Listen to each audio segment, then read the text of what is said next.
আমার এবং আপনার যে শরীর আছে, এই শরীর দুনিয়াতে রক্ত মাংস দিয়ে তৈরি হয়েছে, দুনিয়ার খাবার খেয়ে তৈরি হয়েছে, কিন্তু আমার এবং আপনার ভিতরে যে রূহ আছে, এটা কি রক্ত মাংস দিয়ে তৈরি?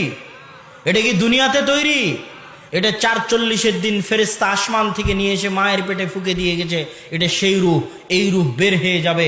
এই রূহের উপর মানুষ অত্যাচার করে গুনাহ দিয়ে। রব্বানা যালামনা আনফুসানা, হে আল্লাহ আমরা আমাদের আত্মার উপর অত্যাচার করেছি। আল্লাহ বলেননি যে আল্লাহ গুনাহ করেছি, গুনাহ করার কথা আল্লাহ সুবহানাহু ওয়া তাআলা বলেননি, বলেছেন আল্লাহ অত্যাচার করেছি আত্মার উপর, নফসের উপর অত্যাচার করেছি। আপনি বলবেন কই, আমি তো বুঝি না যে আমি আমার আত্মার উপর অত্যাচার করছি। আমি উত্তরে বলবো, আপনার আত্মাকে আপনি কবে সময় দিয়েছেন যে আপনি বুঝবেন আপনার আত্মার উপর আপনি অত্যাচার করছেন? কবে, কোন দিন সময় দিয়েছে? আল্লাহ সুবহানাহু ওয়া তাআলা কোরআন মাজিদে বলছে, আলহাকুমুত তাকাসুর হাত্তা যুরতুমুল মাকাবির। ছোট বাচ্চা যখন মায়ের দুধের জন্য কাঁদে, তখন ওই ছোট বাচ্চাকে মায়ের দুধ থেকে ভুলিয়ে রাখার জন্য যেমন ঝুনঝুনি বাজানো হয়, মোবাইল দেওয়া হয়, বাইরে নিয়ে গিয়ে এটা ওটা দেখানো হয়, ঠিক ওইভাবে ছোট বাচ্চাকে যেমন খেলনা দিয়ে ভুলিয়ে রাখা হয়। আলহাকুমুত তাকাসুর, আত-তাকাসুর তোমাদেরকে ভুলিয়ে রেখেছে। দুনিয়ার আজকে এত জিনিস তৈরি হয়েছে দুনিয়াতে, মানুষ যে নিজের আত্মাকে সময় দিবে এরকম সময় বের করতে পারার মতো সময় মানুষের নাই। এরকম হাজারো যুবক এখানে বসে আছে যে ঘুমাতে ঘুমাতে মোবাইল চালায়, ঘুম থেকে উঠে আবার মোবাইলে হাত দেয়। ও কিভাবে নিজের আত্মাকে সময় দিবে বলেন? আলহাকুমুত তাকাসুর, ওর মোবাইল ওকে ভুলিয়ে রেখেছে তার মৃত্যুর কথা। গান বাজনা, নেশাদার দ্রব্য, জুয়া, খেল তামাশা, আড্ডা, সফর, সব কিছু তাকে ভুলিয়ে রেখেছে যে ও একদিন মারা যাবে। মানুষও ভুলে থাকতে চায় যে মানুষ একদিন মারা যাবে। আর পৃথিবীতে এমন জিনিস তৈরি হয়ে গেছে যে মানুষকে কখনো মৃত্যুর কথা স্মরণ হওয়ার মতো, সময় দেওয়ার মতো সময় এই যন্ত্রপাতিগুলোর নাই। এরা আর মানুষকে মরণের কথা স্মরণ করতে দেয় না। আলহাকুমুত তাকাসুর হাত্তা যুরতুমুল মাকাবির, যতক্ষণ না তোমরা কবর দেখছো। তাহলে আপনি তো আপনার আত্মাকে সময় দেননি, কেমনে বুঝবেন আপনার আত্মার উপর অত্যাচার হচ্ছে?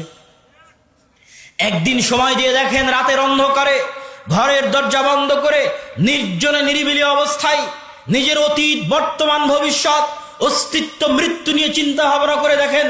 আপনার আত্মার ছটপটানিতে, আপনার আত্মার হতাশায়, আপনার আত্মার চিন্তায়, আপনার আত্মার দুঃখে আপনার চোখ দিয়ে যদি পানি না বের হয়েছে, হতে বাধ্য, হতেই হবে। এটাই হচ্ছে আত্মার চিৎকার, এটাই হচ্ছে আত্মার উপর জুলুম। কিন্তু মানুষে আত্মাকে সময় দেয় না। এটা আত্মার জুলুম, আত্মার চিৎকার। রব্বানা যালামনা আনফুসানা। এই আত্মা প্রশান্ত হয়। আলা বিযিকরিল্লাহি তাতমাইন্নুল কুলুব। এই ছটপট করতে থাকা আত্মা, হতাশাগ্রস্ত আত্মা, চিন্তাগ্রস্ত আত্মা, প্রত্যেকের আত্মা, আমাদের সকলের প্রত্যেকের আত্মা ছটপট করছে, কিন্তু আমরা সময় দেই না আত্মাকে ওই ছটপট অনুভব করতে পারার মতো। কেন? আলহাকুমুত তাকাসুর। দুনিয়াতে এমন মাধ্যম তৈরি হয়ে গেছে যে আমরা কোনো সময় আত্মাকে সময় দিব, এই সময় বের করতে পারার মতো সময় আমাদেরকে দুনিয়া দিতে দেয় না। দুনিয়ার চাকচিক্য, সাজসজ্জা, প্রতিযোগিতা, খেল তামাশা, আনন্দের মাধ্যম, গান বাজনা, বাদ্যযন্ত্র, জুয়া, mobile, video game, free fire, PUBG, Facebook, Twitter, YouTube, এমন এমন এমন জিনিস তৈরি হয়েছে যে মানুষে তার আত্মাকে নিয়ে ভাববে, এরকম সময় মানুষকে মানুষের জিনিস, মানুষের দুনিয়া দিতে দেয় না। এটা হচ্ছে সবচেয়ে ভয়ঙ্কর। কিন্তু সবার আত্মা ছটপট করতেছে, অত্যাচারিত, নির্যাতিত এই আত্মার কান্না আপনি শুনতে পাবেন যদি আপনি আত্মাকে সময় দেন। আর এই আত্মা প্রশান্ত হবে। আলা বিযিকরিল্লাহি তাতমাইন্নুল কুলুব। আল্লাহর স্মরণে আত্মাগুলো প্রশান্ত হয়। আর আল্লাহর স্মরণ যেমন আল্লাহ চায়, তেমন আল্লাহর স্মরণে মানুষের আত্মা প্রশান্ত হয়। এই জন্য দিনে রাতে সর্বনিম্ন, অন্তত পক্ষে, নিম্ন পক্ষে, সর্বনিম্ন, অন্তত পক্ষে, নিম্ন পক্ষে, দিনে রাতে 24 ঘন্টায় অন্তত পক্ষে, নিম্ন পক্ষে, অন্তত পক্ষে, নিম্ন পক্ষে 5 বার হলো আল্লাহকে স্মরণ করা উচিত। যে মানুষ দিনে রাতে 24 ঘন্টায় সর্বনিম্ন পক্ষে 5 বার তার প্রতিপালককে স্মরণ করতে পারে না, তার সৃষ্টিকর্তাকে স্মরণ করতে পারে না, তার সাথে তার সৃষ্টিকর্তার আর কোনো কানেকশন বাকি থাকে না, কোনো সম্পর্ক বাকি থাকে না। আর যার সাথে যার সৃষ্টিকর্তার সম্পর্ক নাই, সৃষ্টিকর্তার যোগাযোগ নাই, ওই ইয়াতীম। কেমন ইয়াতীম? যার বাপ মারা গেছে তার চেয়ে বড় ইয়েতিম যার আল্লাহ নাই। আল্লাহু আকবার। যার বাপ মারা গেছে তার চেয়ে বড় ইয়েতিম যার তার নিজের প্রতিপালক নিজের সৃষ্টিকর্তার সাথে সম্পর্ক নাই, যোগাযোগ নাই। ওই সম্পর্ক সালাত ছাড়া সম্ভব নয়। সালাত যদি কেউ ছেড়ে দেয় তাহলে আল্লাহর রহমত থেকে বঞ্চিত, আল্লাহর দয়া থেকে বঞ্চিত, আল্লাহর করুণা থেকে বঞ্চিত, আল্লাহর করুণা দৃষ্টি থেকে বঞ্চিত। আল্লাহর সাথে তার আত্মার আর কোনো কানেকশন নাই। নিজের আত্মাকে জিজ্ঞেস করে দেখেন, নিজের নাফসকে জিজ্ঞেস করে দেখেন আপনার নাফসের সাথে আল্লাহর কোনো সম্পর্ক আছে কিনা। ফাফিরু ইলাল্লাহ, অতএব হে মানুষের আত্মারা আল্লাহর দিকে ফিরে যাও। ফাফিরু ইলাল্লাহ, আল্লাহর দিকে ফিরে যাও, সৃষ্টিকর্তার সান্নিধ্যে ফিরে যাও, প্রতিপালকের সান্নিধ্যে ফিরে যাও। সালাত আদায় করার মাধ্যমে, আল্লাহকে স্মরণ করার মাধ্যমে, আল্লাহ সুবহানাহু তাআলাকে ডাকার মাধ্যমে, আল্লাহ সুবহানাহু তাআলাকে পাওয়ার মাধ্যমে তোমরা আল্লাহ সুবহানাহু তাআলার দিকে ফিরে যাও, আল্লাহ সুবহানাহু তাআলার কাছে ফিরে যাও। সম্মানিত উপস্থিতি, সালাত সম্পর্কে আপনাদের সামনে যে গুরুত্বপূর্ণ আলোচনা করছিলাম, এই গুরুত্বপূর্ণ আলোচনার শেষ পয়েন্ট। আচ্ছা, আপনারা যারা স্বেচ্ছাসেবক ভাইয়েরা আছেন তারা একটু মাঠের মধ্যে এগিয়ে যান। আপনাদের পকেটে যে টাকা আছে এই টাকাকে আল্লাহ আপনার টাকা বলেনি, আল্লাহ বলেছে মিম্মা রাযাকনাহুম ইউনফিকুন। এই টাকা আল্লাহর দেওয়া রিজিক। আপনি 100 বিঘা সম্পত্তির মালিক হলেও এটা আল্লাহর দেওয়া রিজিক। আল্লাহ কোথাও আপনার পকেটের টাকা দান করতে বলেনি। আল্লাহ সুবহানাহু তাআলা আল্লাহর দেওয়া রিজিক আল্লাহর রাস্তায় দান করতে বলেছে। স্বেচ্ছাসেবক ভাইয়েরা প্যান্ডেলের মধ্যে ঢুকে যান। যারা উপস্থিত আছেন জনগণ, তারা নিজ নিজ সাধ্য অনুযায়ী তাদেরকে সহযোগিতা করবেন এই প্রোগ্রাম আয়োজন করার জন্য। আর আমি আমার বক্তব্য পূর্ণ করব ইনশাআল্লাহুল আজিজ। অনেক মানুষ ঠিক মতো বসার ব্যবস্থা নাই, প্যান্ডেল ছোট, অব্যবস্থাপনা কিছুটা হতেই পারে। আপনাদেরকে সেটা ধৈর্যের সাথে, ধৈর্য ধারণের সাথে মেনে নিতে হবে। বক্তব্যের শেষের দিকে শেষ পয়েন্ট, এই শেষ পয়েন্টটা সবচেয়ে মনোযোগ দিয়ে শুনতে হবে, সবচেয়ে মনোযোগ। সেটা কি? আসমানের নিচে জমিনের উপরে আল্লাহ সুবহানাহু তাআলাকে ডাকার, আল্লাহ সুবহানাহু তাআলার নিকটে প্রার্থনা করার, আল্লাহ সুবহানাহু তাআলার নিকটে কিছু চাওয়ার। আসমানের নিচে জমিনের উপরে আল্লাহ সুবহানাহু তাআলার নিকটে কিছু চাওয়ার, আল্লাহ সুবহানাহু তাআলার নিকটে কিছু পাওয়ার সালাতের চাইতে বড় কোনো মাধ্যম নাই। সবার মনোযোগ আকর্ষণ করছি, আবারও সকলের মনোযোগ আকর্ষণ করছি। আসমানের নিচে জমিনের উপরে আল্লাহকে ডাকার, দোয়া করার কার চেয়ে বড় মাধ্যম নাই? জোরে বলেন, কিসের চেয়ে? সালাতের চেয়ে বড় কোনো মাধ্যম নাই যেটা দিয়ে কাকে ডাকা যায়। জোরে বলেন, কাকে ডাকা যায়? সালাতের চেয়ে বড় কোনো মাধ্যম নাই যেটা দিয়ে দোয়া করা যায় কার কাছে? আল্লাহর কাছে। সালাতের চেয়ে বড় কোনো মাধ্যম নাই। এই পয়েন্টটা শোনার পরে এবার একের পর এক ঘটনা শুনতে থাকেন।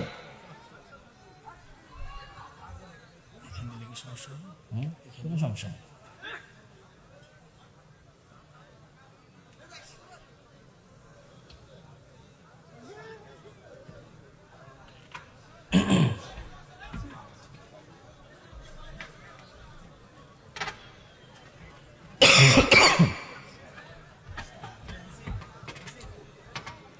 আসমানের নিচে জমিনের উপরে আল্লাহ সুবহানাহু তাআলাকে ডাকার, আল্লাহ সুবহানাহু তাআলার নিকটে দোয়া করার সালাতের চাইতে বড় কোনো মাধ্যম পৃথিবীতে নাই। সালাতের চাইতে বড় কোনো মাধ্যম আল্লাহকে ডাকার নাই। এক, রাসূল সাল্লাল্লাহু আলাইহি ওয়াসাল্লামের বৃষ্টি প্রার্থনার দরকার, বৃষ্টি চাওয়ার দরকার। বৃষ্টি হয় না, যুগ যুগ থেকে, বহুদিন থেকে বৃষ্টি হয় না। রাসূল সাল্লাল্লাহু আলাইহি ওয়াসাল্লাম চাইলে সব সাহাবীকে একত্রিত করে হাত তুলে দোয়া করে বৃষ্টি চাইতে পারতেন আল্লাহর নিকটে।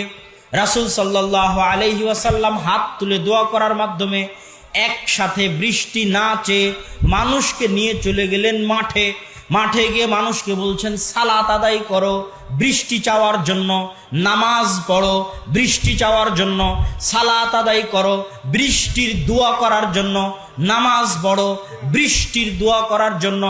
সাহাবী বলছে সূর্যগ্রহণ লেগেছে, আমি রাসূল সাল্লাল্লাহু আলাইহি ওয়াসাল্লামকে দেখতে চাই যে সূর্যগ্রহণের মতো বিপদ থেকে বাঁচতে রাসূল সাল্লাল্লাহু আলাইহি ওয়াসাল্লাম কি করেন। সাহাবী তীর ধনুক ফেলে দিয়ে দৌড়াচ্ছেন, মসজিদে গিয়ে দেখেন রাসূল সাল্লাল্লাহু আলাইহি ওয়াসাল্লাম সূর্যগ্রহণের বিপদ থেকে বাঁচার জন্য সালাত আদায় করতেছেন। সূর্যগ্রহণের বিপদ থেকে বাঁচার জন্য আল্লাহ রাসূল চাইলে একসাথে হাত তুলে দোয়া করতে পারতেন সাহাবীদেরকে নিয়ে, সেটা না করে রাসূল সাল্লাল্লাহু আলাইহি ওয়াসাল্লাম সূর্যগ্রহণের সালাতের জন্য, রাসূল সাল্লাল্লাহু আলাইহি ওয়াসাল্লাম সূর্যগ্রহণের বিপদ থেকে বাঁচার জন্য, সূর্যগ্রহণের বিপদ থেকে বাঁচার জন্য সালাত আদায় করলেন। সূর্যগ্রহণের বিপদ থেকে বাঁচার জন্য সালাত আদায় করছেন, জানাজ বৃষ্টি প্রার্থনার জন্য সালাত আদায় করছেন। এবার একজন মৃত ব্যক্তি মারা গেছে, ওই মৃত ব্যক্তির জন্য দোয়া করতে হবে।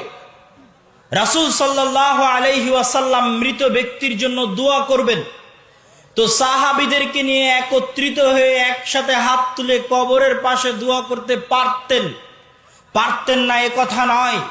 সব সাহাবীকে নিয়ে একত্রিত হয়ে কবরের পাশে দোয়া করা সহজ ছিল, কিন্তু রাসূল সাল্লাল্লাহু আলাইহি ওয়াসাল্লাম সব সাহাবীকে কবরের পাশে একত্রিত করে একসাথে হাত তুলে দোয়া না করে মানুষকে বললেন, এই তোমরা নামাজ পড়ো, মৃত ব্যক্তির দোয়া করার জন্য সালাত আদায় করো, মৃত ব্যক্তির জন্য দোয়া করতে হবে। হে মানুষ, এর সঙ্গী সাথী, মৃত ব্যক্তির জন্য দোয়া করতে হবে তাই নামাজ পড়ো, মৃত ব্যক্তির জন্য দোয়া করতে হবে তাই সালাত আদায় করো। ওই মৃত ব্যক্তির জন্য দোয়া করার জন্য সালাত আদায় করলেন। বৃষ্টি চাইবেন, বৃষ্টি চাওয়ার জন্য সালাত আদায় করলেন। সূর্যগ্রহণের বিপদ থেকে বাঁচতে চাচ্ছেন, এই জন্য সালাত আদায় করলেন। জাকারিয়া আলাইহিস সালাতু ওয়াস সালাম চুল পেকে গেছে, দাড়ি পেকে গেছে, স্ত্রী বন্ধা। কুল্লামা দাখালা আলাইহা জাকারিয়াল মিহরাব ওয়াজাদা ইনদাহা রিজকা, যখনই জাকারিয়া প্রবেশ করেন মারিয়ামের মেহরাবে, দেখেন তার নিকটে অসময়ের ফল। তখন তিনি জিজ্ঞেস করেন, মারিয়াম আন্না লাকি হাদা, কোথায় থেকে আসে অসময়ের ফল? ক্বালাত হিয়া মিন ইনদিল্লাহ, এই অসময়ের ফল আল্লাহর নিকট থেকে, আল্লাহর পক্ষ থেকে আসে। ইন্নাল্লাহা ইয়ারযুকু মান ইয়াশা বিগাইরি হিসাব, আল্লাহ যাকে মানুষ বিপদে পড়লে ফোন দিলে আর 5টা মানুষ রেডি থাকে উদ্ধার করার জন্য। কিন্তু আল্লাহর নবীর প্রিয় নবী খলিলুর রহমান, আল্লাহর বন্ধু, তার প্রথম স্ত্রী সারা বিপদে আছে। ইজ্জত বাঁচানোর দরকার, আব্রু বাঁচানোর দরকার, সম্মান বাঁচানোর দরকার, সতীত্ব বাঁচানোর দরকার। কিন্তু আসমানের নিচে জমিনের উপরে কেউ নাই যে তাকে উদ্ধার করতে পারে, কেউ নাই যে তাকে বাঁচাতে পারে, একমাত্র সাহায্যকারী আল্লাহ। ওই রকম কঠিন পরিস্থিতিতে একজন সতী নারী, একজন সাধবী নারী, একজন নিজের লজ্জাস্থান হেফাজতকারী নারী আল্লাহর কাছে ভিক্ষা চাইবে নিজের লজ্জাস্থানের পবিত্রতা, আল্লাহর কাছে ভিক্ষা চাইবে নিজের আব্রুর পবিত্রতা, আল্লাহর কাছে ভিক্ষা চাইবে নিজের সম্মানের পবিত্রতা। এই ভিক্ষা চাওয়ার জন্য দোয়া করবে, দোয়া করার জন্য সালাতে দাঁড়িয়ে গেল।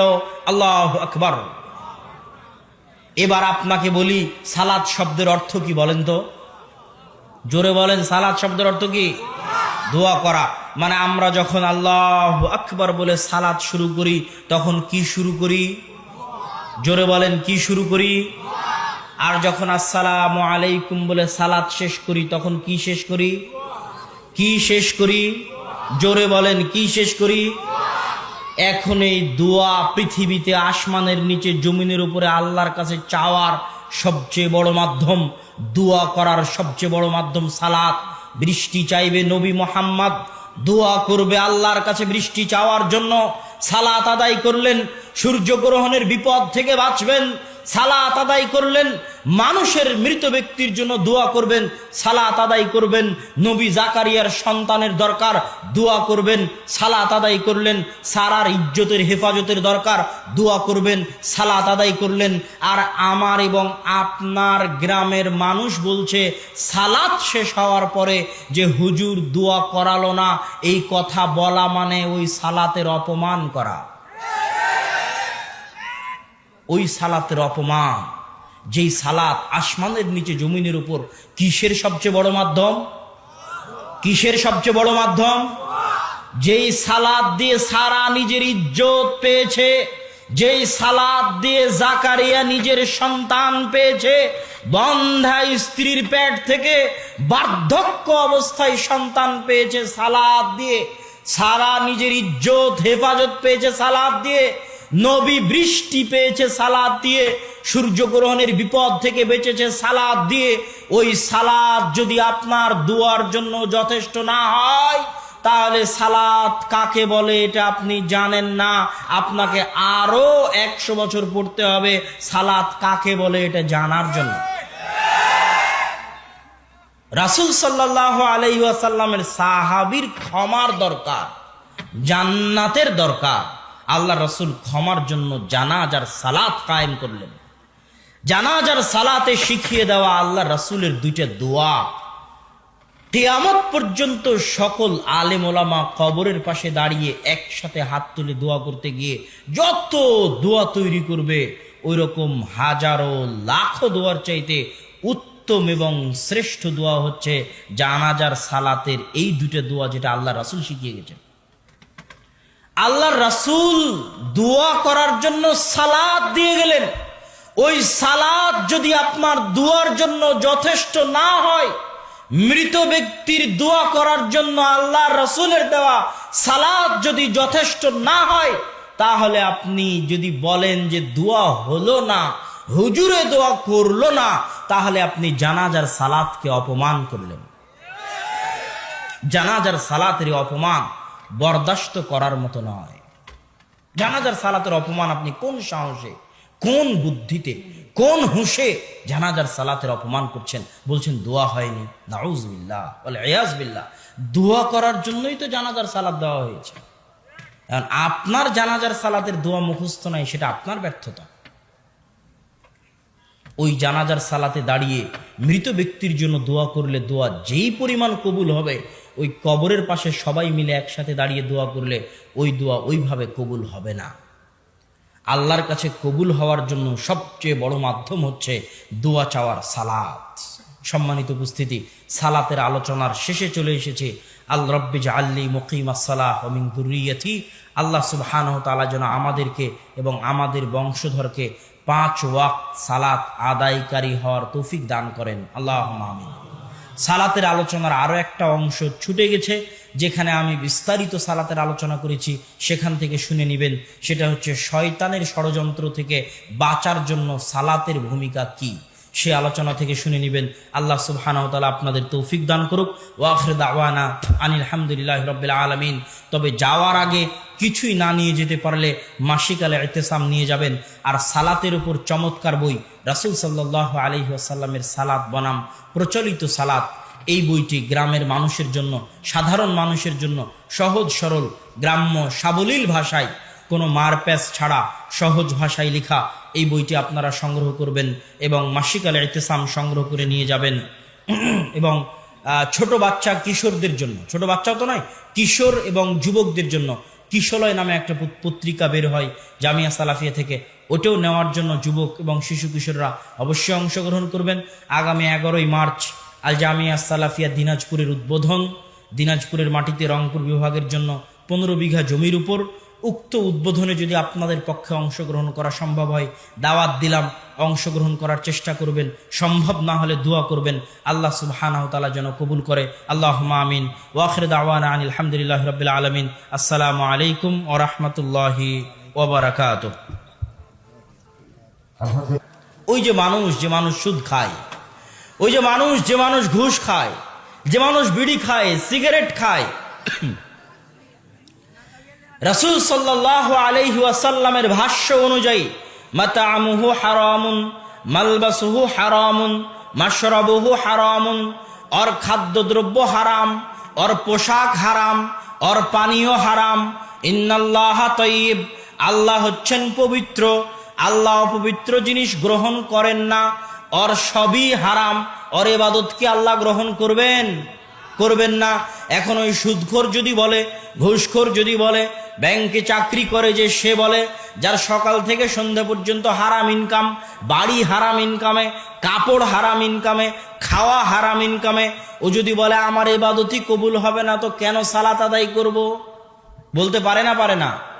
রাসূল সাল্লাল্লাহু আলাইহি ওয়াসাল্লাম বলেছেন, কেউ যদি মাদক দ্রব্য, নেশাদার দ্রব্য পান করে 40 দিন তার ইবাদত আল্লাহর দরবারে কবুল হবে না। কেউ যদি বলে নেশাদার দ্রব্য পানকারী, মদ্যপায়ী, বিড়িখোর, সিগারেটখোর, গুলখোর, জর্দাখোর, মদখোর যদি বলে আমার ইবাদতই তো আল্লাহর দরবারে কবুল হবে না, সালাত কেন আদায় করব? মানুষে অজুহাত দাঁড় করায়, বিড়ি ছাড়তে পারেনি, সালাত আদায় করে কি করব?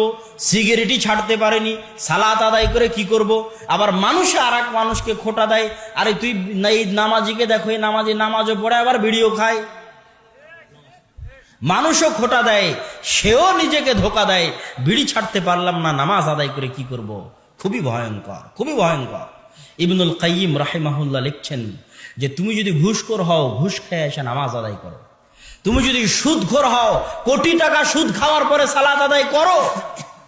তুমি যদি জেনাকারী, ব্যভিচারী হও, পতিতালয় থেকে বের হয়ে সালাত আদায় করো। তুমি যদি বিড়িখোর, সিগারেটখোর হও, তাহলে বিড়ি খেয়ে, সিগারেট খেয়েও তুমি সালাত আদায় করো, সালাত ছাড়িও না। গুনাহের দোহাই দিয়ে, গুনাহের অজুহাত দিয়ে সালাত ছাড়িও না।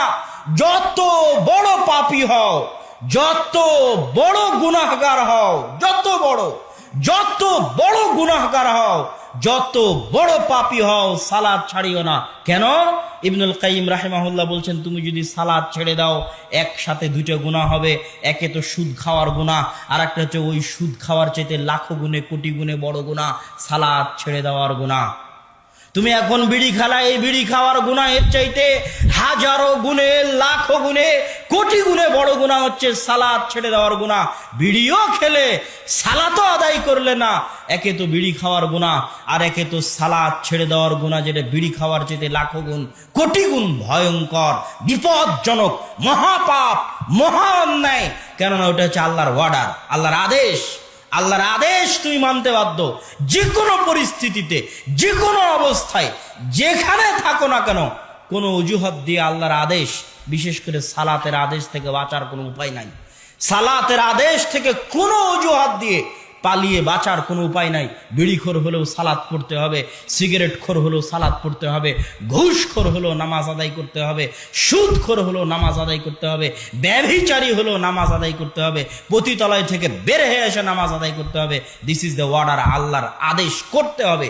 ইবনুল কাইয়িম রাহিমাহুল্লাহ বলছেন, শোনো, যদিও সালাত আদায় করে নেয়, তাহলে ওর সালাত আদায় যেহেতু আল্লাহর দরবারে কবুল হবে না। কেন? ওর সবই হারাম ইনকাম, বাড়ি হারাম, জামা হারাম, কাপড় হারাম, টাকা হারাম, ইনকাম হারাম, খাদ্যদ্রব্য হারাম। তার ওই সালাত আল্লাহর দরবারে কবুল হবে না। মানে সালাতের যত ফজিলত আছে, কোনো ফজিলতও পাবে না। অনেক ফজিলত আছে সালাতের, এক সালাত থেকে আর এক সালাতের মধ্যে সব সগীরা গুনাহ মাফ হয়ে যায়। এটা সালাতের ফজিলত, কোনো ফজিলত পাবে না। কিন্তু সালাত ছেড়ে দেওয়ার যে ভয়ঙ্কর, জঘন্য, বিপজ্জনক গুনাহ ছিল, যেটা ওই সুদ খাওয়ার চাইতে, ঘুষ খাওয়ার চাইতে, বিড়ি খাওয়ার চাইতে শতগুণে, লাখো গুণে বড় গুনাহ ছিল, ওই গুনাহ থেকে বেঁচে যাবে ফজিলত না পেলেও। বুঝাতে পারিনি মনে হয় আপনাদেরকে।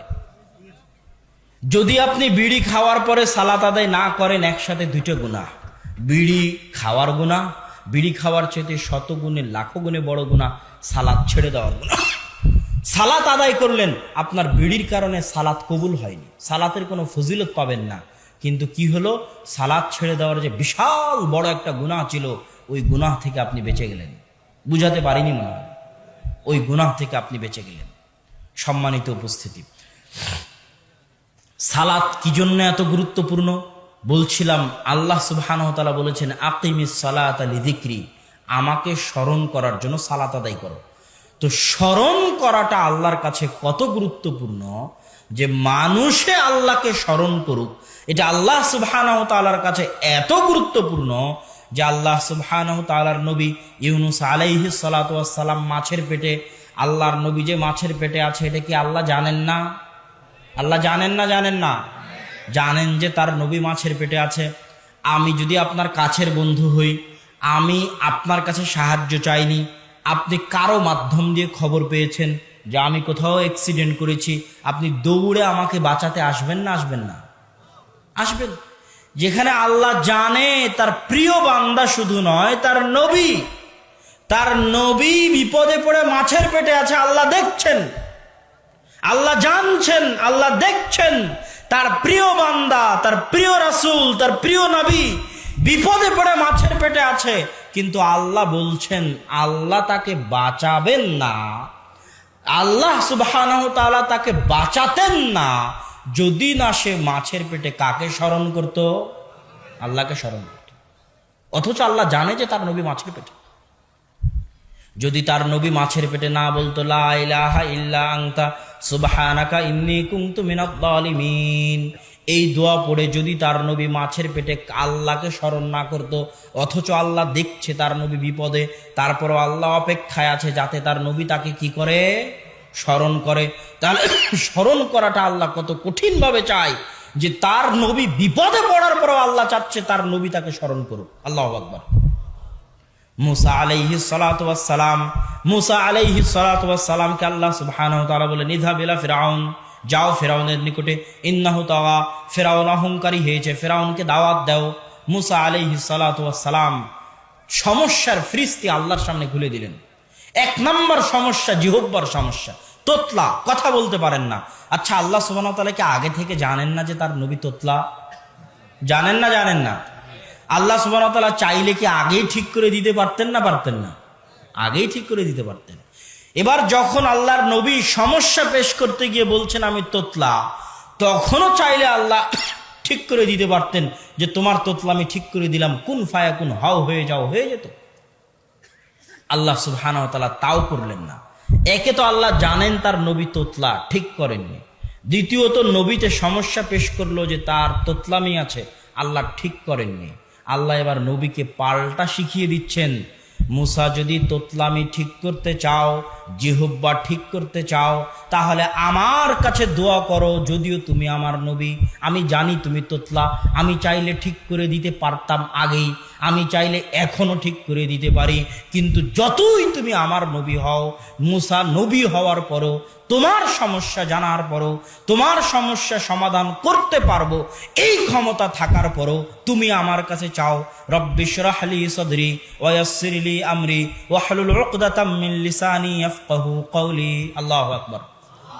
যে নবীর সমস্যা জানার পরেও, সমাধান করে দিতে পারার ক্ষমতা থাকার পরেও আল্লাহ সুবহানাহু ওয়া তাআলা চাচ্ছেন যে নবী চাক আল্লাহর কাছে, স্মরণ করে আল্লাহকে ডাকুক, আল্লাহ গো রব্বি শরহ লি সদরি, আমার বক্ষকে প্রশস্ত করে দিন, ওয়া ইয়াসসির লি আমরি, আমার কাজকে সহজ করে দিন, আর আমার জিহ্বায় যে জড়তা আছে এই জড়তা দূর করে দিন, যাতে মানুষ আমার কথা বুঝতে পারে। মুসা এইভাবে আমার কাছে চাও, আমার কাছে দোয়া করো, আমার ক্ষমতা আছে ঠিক করে দিতে পারি, কিন্তু আমি আল্লাহ চাওয়াকে, আমাকে স্মরণ করাকে এত পছন্দ করি যে নবী তার সমস্যা ঠিক করবে এটা আমি জানার পরেও নবী যেন আমার কাছে চেয়ে চেয়ে দোয়া করে। আল্লাহু আকবার। মুসা আলাইহিস সালাতু ওয়াস সালামের সব সমস্যা আল্লাহ সমাধান করে দিলেন। মুসা আলাইহিস সালাতু ওয়াস সালামের জিহ্বা আল্লাহ ঠিক করে দিলেন, হাতে একটা লাঠি দিয়ে দিলেন, লাঠি ছাড়লে সাপ হয়, গোটা পৃথিবী খেয়ে নিতে পারবে এরকম লাঠি। হাত বগলে দিয়ে বের করলে হাত জল জল করে। ভাইকে সাথে দিয়ে দিলেন পরামর্শদাতা হিসেবে, কতগুলো কাজ করে দিলেন। জিহ্বা ঠিক করে দিলেন, লাঠি দিলেন, হাতের মজেজা দিলেন, ভাইকে সহযোগী হিসেবে দিলেন। এত কিছু দেওয়ার পরে আল্লাহ সুবহানাহু ওয়া তাআলা বলছেন ওয়ালা তানিয়া ফি যিকরি, সব দিয়েছি, কিন্তু সব পাওয়ার পরে যদি আমি আল্লাহ আমাকে ডাকতে ভুলে যাও, আমি আল্লাহ আমাকে স্মরণ করতে ভুলে যাও, এগুলো একটা কিছু কোনো কাজ করবে না, কোনো উপকারে আসবে না। এগুলো সব যদি ঠিক রাখতে চাও তাহলে 1 নাম্বার শর্ত, তুমি যতই নবী হও, যতই আমি তোমাকে ভালোবাসি, যতই আমি তোমাকে মজেজা দিই কেন, তোমার 1 নাম্বার কাজ হচ্ছে আমাকে ডাকতে থাকা, স্মরণ করতে থাকা। আল্লাহু আকবার। সম্মানিত উপস্থিতি, আল্লাহ সুবহানাহু তাআলা কি পরিমাণ চান যে মানুষ আল্লাহ সুবহানাহু তাআলাকে স্মরণ করুক। এটা শুধু মানুষের চাওয়া নয়, এটা মানুষের প্রয়োজন। এটা শুধু আল্লাহর চাওয়া নয়, এটা মানুষেরও প্রয়োজন। কি জন্য?